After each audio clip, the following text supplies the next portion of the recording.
Welcome back to my channel. അപ്പോൾ ഞാൻ വന്നിരിക്കുന്നത് വന്ദേ മാതരം എന്നുള്ള ഭാഗം PSCക്ക് എപ്പോഴും ആവർത്തിച്ച് ചോദിച്ചിരുന്ന ഒരു ഭാഗമാണ് വന്ദേ മാതരം. അതുമായിട്ട് ബന്ധപ്പെട്ട കുറച്ച് ക്വസ്റ്റ്യൻസുകളും ആൻസേഴ്സുമാണ്. അപ്പോൾ ഇത് ഓഡിയോ ക്ലിപ്പ് മാത്രമാണ്, ഇതിനകത്ത് നോട്ട്സ് ഇല്ല. അപ്പോൾ ഓഡിയോ കേട്ട് നിങ്ങൾ എഴുതിയെടുത്ത് പഠിക്കണം കേട്ടോ.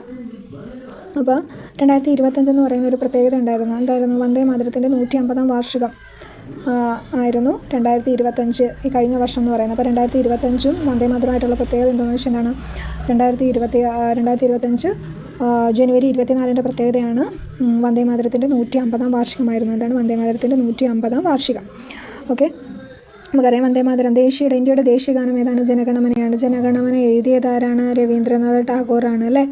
അപ്പോൾ ഇന്ത്യയുടെ ദേശീയ ഗാനം ജനഗണമനയാണെങ്കിൽ ദേശീയഗീത എന്ന ബഹുമതി ലഭിച്ചിരിക്കുന്നതോ വന്ദേ മാതരത്തിനാണ്. ഇന്ത്യയുടെ ദേശീയഗീതയാണ് വന്ദേ മാതരം.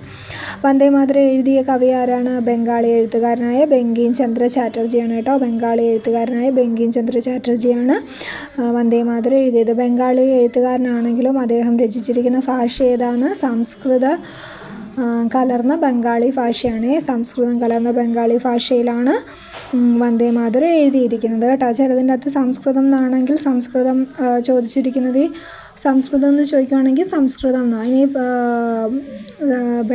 സംസ്കൃതം കലർന്ന ബംഗാളി ഭാഷയാണ് വന്ദേ മാതരം കേട്ടോ.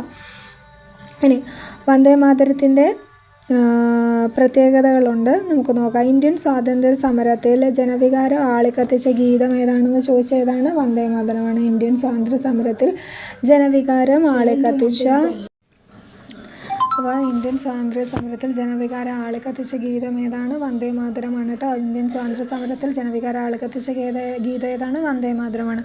മാതൃരാജ്യം എന്ന സങ്കല്പം ആദ്യമായി ഇന്ത്യക്ക് ചാർത്തിക്കൊടുത്ത ഗീതം വന്ദേ മാതരം.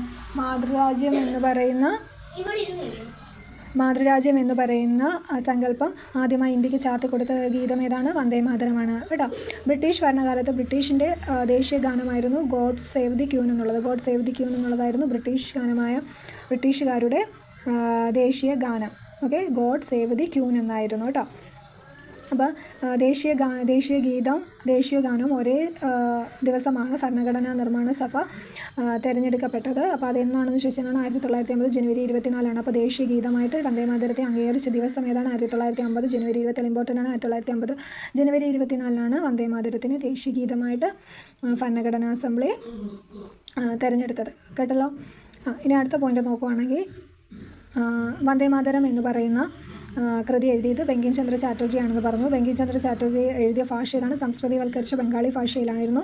ഇനി ഈ ചാറ്റർജി ആരംഭിച്ച ഒരു മാസികയായിരുന്നു വംഗദർശൻ. വംഗദർശനും ഒക്കെ അറിയപ്പെടുന്നുണ്ട് കേട്ടോ. വംഗദർശനും ഒക്കെ ഈ ഒരു മാസിക അറിയപ്പെടുന്നു. അപ്പോൾ ഈ വംഗദർശൻ എന്ന മാസികയിൽ അദ്ദേഹത്തിൻ്റെ നോവലായ ആനന്ദമഠം എന്ന് പറയുന്ന നോവൽ ആദ്യമായിട്ട് പ്രസിദ്ധീകരിച്ച മാസിക ഏതാണ്? വംഗദർശൻ മാസികയിലാണ്. അപ്പോൾ ഈ മാസികയിൽ ആനന്ദമഠം എന്ന നോവലിലൂടെയാണ് വന്ദേ മാതരം ആദ്യമായിട്ട് പ്രസിദ്ധീകരിച്ചത്. ബങ്കിം ചന്ദ്ര ചാറ്റർജിയുടെ വന്ദേ മാതരം ആദ്യമായിട്ട് പ്രസിദ്ധീകരിച്ചത്. ഓക്കെ, 1882 അദ്ദേഹം ഇത് പ്രസിദ്ധീകരിച്ചു. ഏത് വർഷമാണ്? 1882. അപ്പോൾ 1882 വംഗദർശന എന്ന മാസികയിലൂടെ ബങ്കിം ചന്ദ്ര ചാറ്റർജിയുടെ നോവലായ ആനന്ദമഠം എന്ന് പറയുന്ന നോവലിലൂടെയാണ് ഈ വന്ദേ മാതരം എന്ന് പറയുന്ന ഗീതം ആദ്യമായിട്ട് പ്രസിദ്ധീകരിച്ചത്. ക്ലിയറായേ? ഇങ്ങനെ തന്നെ കേട്ട് പഠിച്ചു പോകുക കേട്ടോ. ഈ നോവലിനകത്ത് ഭവാനന്ദൻ എന്ന് പറയുന്ന ഒരു കഥാപാത്രമായിരുന്നു ഈ ഒരു പാട്ട് പാടുന്നതായിട്ട്. അപ്പോൾ ഈ ആനന്ദമഠം എന്ന നോവലിൽ ഏത് കഥാപാത്രമാണ് വന്ദേ മാതരം എന്ന് പറയുന്ന ഗീതം പാടുന്നതെന്ന് ചോദിച്ചാൽ എന്താണ്? ഭവാനന്ദൻ എന്നാണ് കേട്ടോ. ഭവാനന്ദൻ.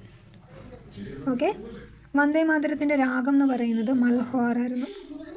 വന്ദേ മാതരത്തിൻ്റെ രാഗം എന്ന് പറയുന്നത് മൽഹാർ രാഗത്തിലാണ്. വന്ദേ മാതരത്തിൻ്റെ രാഗം ഏതാണ്? മൽഹാർ രാഗമാണ്. താളം ഏതാണെന്ന് ചോദിച്ചാൽ ഖവാലി താളം. അപ്പം രാഗം മൽഹാർ രാഗത്തിൽ ഖവാലി താളത്തിലാണ് വന്ദേ മാതരം. മൽഹാർ രാഗത്തിൽ ഖവാലി താളത്തിലാണ് വന്ദേ മാതരം ആലപിച്ചിരിക്കുന്നത്. മൽഹാർ രാഗവും ഖവാലി താളത്തിലാണ് വന്ദേ മാതരം ആലപിച്ചിരിക്കുന്നത്. ഓക്കെ, ഇനി വന്ദേ മാതരം ആദ്യം ചിട്ടപ്പെടുത്തിയത് ആരായിരുന്നു? ജാദുനാഥ് ഭട്ടാചാര്യയാണ്. ആരാണ്? ജാദുനാഥ് ഭട്ടാചാര്യയാണ് വന്ദേ മാതരം ആദ്യമായിട്ട് ചിട്ടപ്പെടുത്തിയ ആളാണ്. ജാദുനാഥ് ഭട്ടാചാര്യ. ഓക്കെ, അപ്പോൾ ജാദുനാഥ് ഭട്ടാചാര്യയാണ് വന്ദേ മാതരം ആദ്യമായിട്ട് ചിട്ടപ്പെടുത്തിയത്. ഇനി വന്ദേ മാതരം ആലപിക്കാൻ വേണ്ട സമയം എത്രയാണ്? 3 മിനിറ്റ് 10 സെക്കൻഡാണ് കേട്ടോ. ഇമ്പോർട്ടൻ്റ് ആണ്. 3 മിനിറ്റ് 10 സെക്കൻഡാണ് വന്ദേ മാതരം, ദേശീയ ഗീതമായ വന്ദേ മാതരം ആലപിക്കാൻ വേണ്ട സമയം എത്രയാണ്? 3 മിനിറ്റ് 10 സെക്കൻഡ്. 3 മിനിറ്റ് 10 സെക്കൻഡാണ് ദേശീയ ഗീതമായ വന്ദേ മാതരം ആചരിക്കാൻ വേണ്ട സമയം. ഇനി വന്ദേമാതരം ആദ്യമായിട്ട് പാടിയത് 1896 കൊൽക്കത്ത കോൺഗ്രസ് സമ്മേളനത്തിൽ രവീന്ദ്രനാഥ ടാഗോർ സ്വന്തം നിലയിൽ ഈണം നൽകിയാണ് വന്ദേമാതരം ആദ്യമായിട്ട് ആലപിക്കുന്നത് കേട്ടോ. ആദ്യമായിട്ട് ആലപിക്കുന്നത് രവീന്ദ്രനാഥ ടാഗോറാണ്.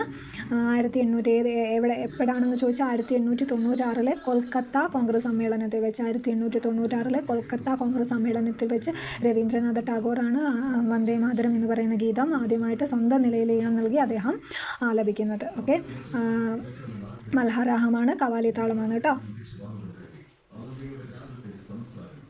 അത് ഈ രണ്ടും ബങ്കിം ചന്ദ്ര ചാറ്റർജിയാണ് പറഞ്ഞത്. പക്ഷേ നമ്മുടെ രവീന്ദ്രനാഥ ടാഗോർ സ്വന്തം ഈണത്തിലാണ് അദ്ദേഹം ആദ്യമായിട്ട് കൊൽക്കത്ത സമ്മേളനത്തിൽ വന്ദേമാതരം ആലപിച്ചത്. ഇനി 1905 ബംഗാൾ വിഭജനത്തിനെതിരായ സമരത്തിൽ ഏറ്റവും മുഴങ്ങിക്കേട്ട ദേശഭക്തി ഗാനം ഏതാണെന്ന് ചോദിച്ചതാണ് വന്ദേമാതരം. അപ്പോൾ 1905 ബംഗാൾ വിഭജനത്തിനെതിരായ സമരത്തിൽ ഏറ്റവും കൂടുതൽ മുഴങ്ങിക്കേട്ട ദേശഭക്തി ഗാനം ഏതാണ്? അതായത് വന്ദേമാതരമാണ് കേട്ടോ. ഇനി വന്ദേമാതരത്തിനെ പറ്റി ഒരു ഇമ്പോർട്ടൻറ്റ് പോയിൻ്റാണ്. BBC വേൾഡ് അവരുടെ 70ാം വാർഷികാനുഭവത്തോടനുബന്ധിച്ചൊരു സർവേ നടത്തിയപ്പോൾ ലോകത്തിലെ തന്നെ ഏറ്റവും ജനപ്രീതിയുള്ള രണ്ടാമത്തെ ഗാനമായിട്ട് തിരഞ്ഞെടുക്കപ്പെട്ടത് ഏതായിരുന്നു? വന്ദേമാതരമാണ് കേട്ടോ, വന്ദേമാതരത്തിനാണ്. ഇനി അടുത്തൊരു പോയിൻ്റ് നോക്കുകയാണെങ്കിൽ നമ്മുടെ വന്ദേമാതരം ആലപിക്കുന്നത് 5ാം സമ്മേളനം തുടങ്ങിയ നിയമനിർമ്മാണ സഭയുടെ 5ാം സമ്മേളനത്തിൽ JV കൃപാലിനിയുടെ ഭാര്യയായ സുജേത കൃപാലിനി ആയിരുന്നു ഈ ഒരു 5ാം സമ്മേളനം തുടങ്ങുന്നത് ഈ ഒരു വന്ദേമാതരം ആലപിച്ചുകൊണ്ടായിരുന്നു കേട്ടോ.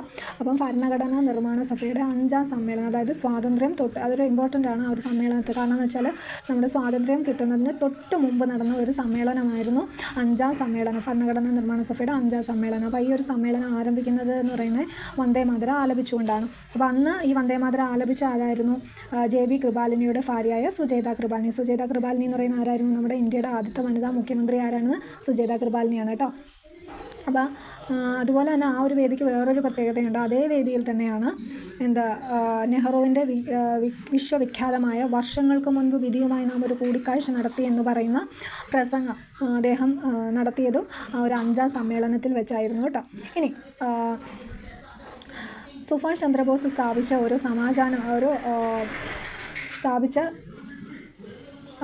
സ്ഥാപനമാണ് ആസാദ് ഹിന്ദ് ഫൗജ് കേട്ടോ. ആസാദ് ഹിന്ദ് ഫൗജ് ആരാണ് സ്ഥാപിച്ചത്? സുഭാഷ് ചന്ദ്രബോസാണ്. ഈ സുഭാഷ് ചന്ദ്രബോസ് സ്ഥാപിച്ച ആസാദ് ഹിന്ദ് ഫൗജിൻ്റെ മാർച്ചിങ് സോങ് എന്ന് പറയുന്നത് ഏതാണ്? വന്ദേമാതരമാണ് കേട്ടോ. അപ്പോൾ ആസാദ് ഹിന്ദ് ഫൗജിൻ്റെ സ്ഥാപകൻ ആരാണ്? സുഭാഷ് ചന്ദ്രബോസ്. അതിൻ്റെ മാർച്ചിങ് സോങ് ഏതാണ്? വന്ദേമാതരമാണ്. ഇനി വന്ദേമാതരം ആകാശവാണിയിൽ ആലപിച്ചത് ആരാണ്? പണ്ഡിറ്റ് ഓംകാർ ഠാക്കൂറാണ്. പണ്ഡിറ്റ് ഓംകാർനാഥ് ഠാക്കൂർ ആകാശവാണിയിൽ ആദ്യമായിട്ട് വന്ദേമാതരം ആലപിച്ചത് ഓംകാർനാഥ് ഠാക്കൂറായിരുന്നു ആലപിച്ചത്.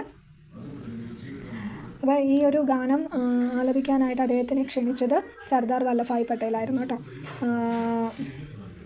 അതുപോലെ തന്നെ ആനന്ദമഠം എന്ന സിനിമയിൽ 1952 ആനന്ദമഠം എന്ന് പറയുന്ന സിനിമയിൽ ഈ ഒരു ഗാനം ആലപിച്ചത് ലതാ മങ്കേഷ്കർ ആയിരുന്നു കേട്ടോ.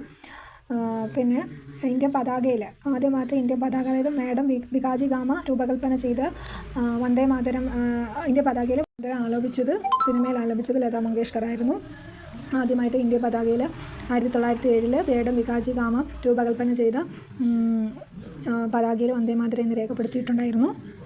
ഇനി ലാലാ ലജ്പത് റായ് ആരംഭിച്ച മാസികയുടെ പേരും എന്തായിരുന്നു? വന്ദേമാതരം എന്നായിരുന്നു കേട്ടോ. അപ്പോൾ വന്ദേമാതരം എന്ന് പറയുന്ന മാസിക സ്ഥാപിച്ചത് ആരാണെന്ന് വെച്ചാൽ ആരാണ്? ലാലാ ലജ്പത് റായ് ആണ് കേട്ടോ. ബിപിൻ ചന്ദ്രലാൽ കൊൽക്കത്തയിൽ ആരംഭിച്ച പത്രത്തിൻ്റെ പേരെന്താണോ? അതും വന്ദേമാതരമാണ്. അപ്പോൾ വന്ദേമാതരം എന്ന് പറഞ്ഞ പത്രം ആരംഭിച്ചത് ബിപിൻ ചന്ദ്രലാലും മാസിക ആരംഭിച്ചത് ലാലാ ലജ്പത് റായും. തിരിഞ്ഞു പോകരുത്. പത്രം ആരംഭിച്ചത് വന്ദേമാതരം എന്ന് പറയുന്ന പത്രം ആരംഭിച്ചത് ബിപിൻ ചന്ദ്രലാലും, മാസിക ആരംഭിച്ചത് ലാലാ ലജ്പത് റായുമാണ്. അതുപോലെ തന്നെ ആസാദ് ഹിന്ദ് ഫൗജിൻ്റെ മാർച്ചിങ് സോങ്, സുഭാഷ് ചന്ദ്രബോസ് സ്ഥാപിച്ച ആസാദ് ഹിന്ദ് ഫൗജിൻ്റെ മാർച്ചിങ് സോങ് എന്ന് പറയുന്നത് എന്തായിരുന്നു? വന്ദേമാതരമായിരുന്നു കേട്ടോ. ഇത് കൂടാതെ വന്ദേമാതരത്തിൻ്റെ ആയിട്ട് ബന്ധപ്പെട്ട 2-3 പോയിന്റുകളും കൂടെ നമുക്ക് നോക്കാം. വന്ദേമാതരത്തിൻ്റെ ഇംഗ്ലീഷ് പരിഭാഷ അറിയപ്പെടുന്നത് mother I bow to thee എന്നാണ്. അപ്പോൾ വന്ദേമാതരത്തിൻ്റെ ഇംഗ്ലീഷ് പരിഭാഷ അറിയപ്പെടുന്നത് mother I bow to thee എന്നാണ് കേട്ടോ. Mother I bow to thee. ഇത് വന്ദേമാതരത്തിൻ്റെ ഇംഗ്ലീഷ് പരിഭാഷ തയ്യാറാക്കിയത് അരബിന്ദോ ഘോഷായിരുന്നു കേട്ടോ. അരബിന്ദോ ഘോഷാണ് വന്ദേമാതരത്തിൻ്റെ ഇംഗ്ലീഷ് പരിഭാഷ തയ്യാറാക്കിയത്. ഓക്കെ. പിന്നെ വന്ദേമാതരം ആദ്യമായിട്ട് ആലപിച്ചത് ഞാൻ പറഞ്ഞു 1896 കോൺഗ്രസ് സമ്മേളനത്തിൽ വെച്ചായിരുന്നു. 1896 കോൺഗ്രസ് സമ്മേളനത്തിൽ വെച്ചായിരുന്നു വന്ദേമാതരം ആദ്യമായിട്ട് ആലപിക്കുന്നത് കേട്ടോ. ഓർത്തിരിക്കുക. 1896 കോൺഗ്രസ് സമ്മേളനത്തിൽ വെച്ചാണ് ആദ്യമായിട്ട് വന്ദേ മാതരം ആലപിക്കുന്നത്. പിന്നെ വന്ദേ മാതരം രചിക്കുന്ന ഭാഷ ഞാൻ പറഞ്ഞു സംസ്കൃതം എന്നാണ്, പക്ഷേ എന്നാലും സംസ്കൃതീവൽക്കരിച്ച ബംഗാളി ഭാഷയാണ് കേട്ടോ. അപ്പോൾ ഇത്രയാണ് ദേശീയ ഗീതമായ വന്ദേ മാതരത്തിനെ പറ്റിയിട്ടുള്ള പ്രധാന പോയിൻറ്റുകൾ. അപ്പോൾ പ്രധാനപ്പെട്ട മിക്കവാറുള്ള എല്ലാ പോയിൻറ്റുകളും പറഞ്ഞിട്ടുണ്ട്. ഈ പോയിൻറ്റുകളെല്ലാം തന്നെ നിങ്ങൾ എടുത്ത് പഠിക്കുക. പിന്നെ 1896 നമ്മുടെ രവീന്ദ്രനാഥ് ടാഗോറാണ് ആദ്യമായിട്ട് കൊൽക്കത്ത സമ്മേളനത്തിൽ വന്ദേ മാതരം ആലപിക്കുന്നത് കേട്ടോ. അപ്പം ഓഡിയോ ഇഷ്ടപ്പെട്ടെങ്കിൽ ലൈക്ക് ചെയ്യുക, സപ്പോർട്ട് ചെയ്യുക. ഓക്കെ, നിങ്ങൾ എഴുതി തന്നെ പഠിക്കുക. അതിനുവേണ്ടിയാണ് ഞാൻ ഓഡിയോ ആയിട്ട് മാത്രം ഇട്ടത്. കാരണം നിങ്ങൾ വീഡിയോ കണ്ടും കേട്ടും പഠിക്കുന്നത് നല്ലതാണ്, പക്ഷേ എങ്കിലും എനിക്ക് തോന്നുന്നു എഴുതുമ്പം കുറച്ചും കൂടി മനസ്സിൽ നമ്മളത് പതിഞ്ഞിരിക്കും എന്നെനിക്ക് തോന്നുന്നു. ഓക്കെ, അതുകൊണ്ട് ഓഡിയോ ആയിട്ട് കേട്ട് പഠിക്കാം. Thanks for hearing.